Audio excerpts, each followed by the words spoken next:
All right, we're back again with Truckstang 2, and we're finally getting to a point where we can actually start closing in this thing. For the longest time, this thing has pretty much been wide open on the sides as the windows were non-existent, and even the doors are kind of jacked up to the point where I couldn't even put windows in there if I wanted to. But with this more or less being a Wastelandy Mad Max kind of vehicle, it would only make sense to do some type of cobbled together wasteland car coverings for the windows that would kind of look like something that you'd see on a car that's pieced together to provide some level of protection while still providing some level of visibility.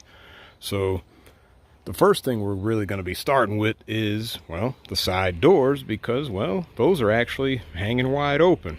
And because we're not putting glass back in here, we're going to pretty much put some side armor, so to speak, in the form of some sheet metal that'll have a small port where some plexiglass will be riveted to provide that slight level of visibility from the sides while providing our image of protection or shielding.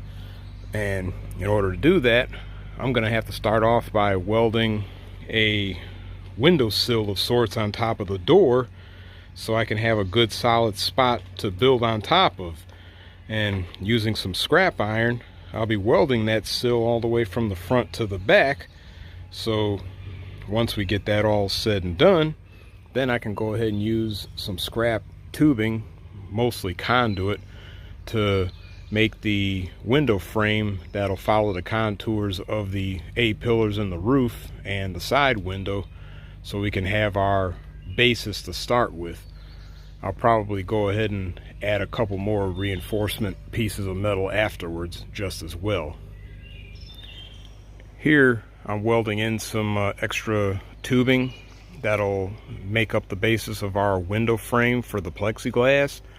It's not going to be the exact same dimensions as the plexiglass, because after we attach the sheet metal to the window frame as a whole and cut out the opening for the plexiglass, I need to provide kind of a lip going around the inside of the window frame.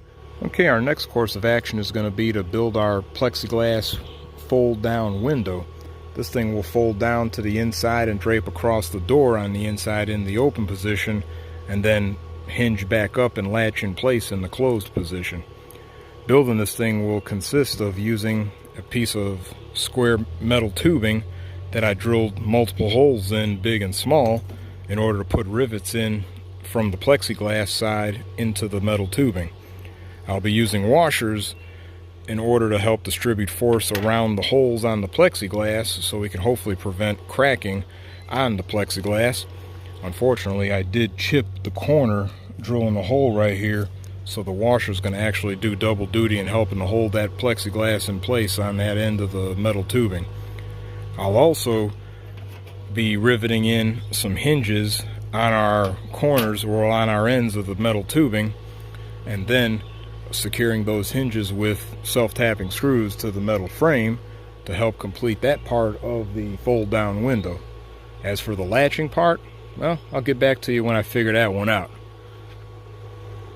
Alright, as for latching our window, the thing we came up with was a multi-part procedure, and it incorporates little slide bolts like you might use on a small gate or door or something.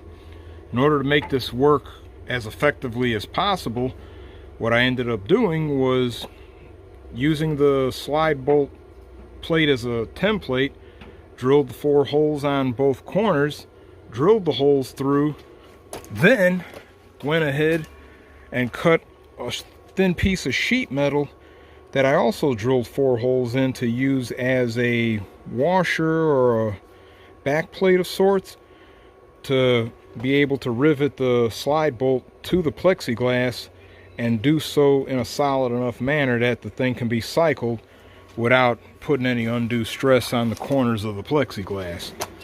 And with that, open the thing up and fold the window down and be able to ride around with the window down, or you can put the thing back up and slide your slide bolts back in, and the window is now secured.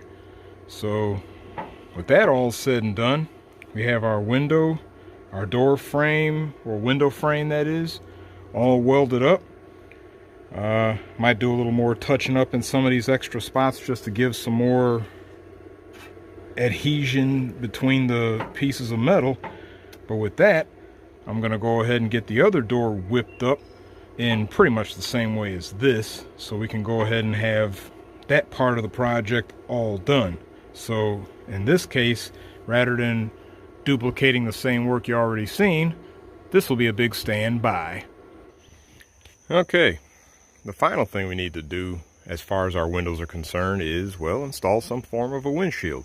And just like with the side windows, that will come in the form of a giant piece of Lexan plastic glass. Now, because this roof was crushed partially by a tree and then knocked back up and welded crudely, nothing is symmetrical in any capacity. So more or less, when I do put this window in here, it's not really gonna look even or anything. It's just kind of gonna fit. But as far as the sheet metal and supports that I welded in when this thing was a chicken coop, I pretty much marked off a rough area that I would want to cut out first, just for a trial run, so I can kind of see how things look from the inside, and then I could continue to trim out as need be, or stick with this pattern and work on actually creating the framework with which to be able to rivet the plexiglass in place.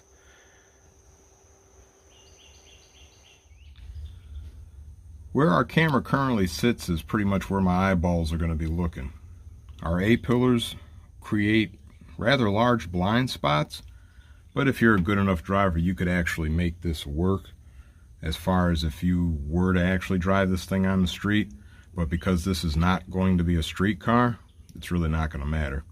As far as how we're going to do our Lexan, on these conduits, I cut grooves, or in that spot there was never a weld in that point, so there's already a groove there. But those grooves on the conduits top and bottom are going to allow me to slide the Lexan in place and kind of anchor it. I could get a better fitment of it, and then be able to start drilling a few starter holes to be able to get some rivets in place so I can get the plexiglass anchored fully as we go along. Alright, this is how our Lexan is sitting in the notches that were cut in the conduit. I had to cut a little bit more out in order to be able to safely place the Lexan in place with a minimum amount of flex. But we have everything locked down. The next move is going to be to start drilling holes around the perimeter of the Lexan in order to rivet everything down. Now, I'm not going to just put straight rivets through the sheet metal on the outside and into the bare plexiglass. I'm going to use strips of metal with holes drilled through it to help distribute the force applied upon the plexiglass so we don't crack any of this stuff. Okay, we have our Lexan panel riveted in place. We have rivets all along the bottom and the sides and the top. We go inside. We can see the metal strips that are used along the sides and the bottom as well as the top to serve as a cushion or a base for the edges of the Lexan, so the panel won't have a tendency to crack as easily, especially with the car vibrating. Kind of like giant washers or bushings or whatever the hell you want to call them. But everything is cushioned along the inside. There's a couple of ripples right there because, well, the sheet metal panel wasn't exactly straight to begin with, and as I riveted everything in place, it kind of flexed some of those little metal strips. Not too severely though. And while I was at it, I used some silicone caulk to seal all the gaps around the window frame and the Lexan where it meets the sheet metal, as well as these old sheet metal weld points where the sheet metal's welded to the A-pillars, because all this stuff is starting to rust and get little holes and everything. I even welded a few patch panels where larger holes had actually formed along the sheet metal. There's one on the other end there as well. But patched everything up, used a bunch of caulking spots because, well, there's really no easy way to fix that save for cutting all that out and re-welding everything, and that's not going to happen because this is a Wasteland bucket that's cobbled together and looks like crap. So either way, we have our pseudo windshield in place. We also have our Wastelandy side windows in place, and we're ready to rock and roll as far as wrapping things up on this car, which there's a few more things to do. But as for this segment, windows are done. So stay tuned for the final couple of segments that I'll probably be making on the construction of this car, because at that point I'll pretty much be getting the thing running, hopefully, and hopefully driving. So as usual, hit the like button. Likes are free. And subscribe if you hadn't already done that. And check out TikTok and all that other good stuff, website and everything. And stay tuned for more Truckstang 2 action, because hopefully we will have some Truckstang 2 action. So till the next time, I'm going to wrap it up. Hurry up and get inside, because as you can see, it's started to rain on and off. And the skies ain't exactly looking too promising. So we're going to get on inside before we get as wet as this doggone car. So I will catch you later. I am out.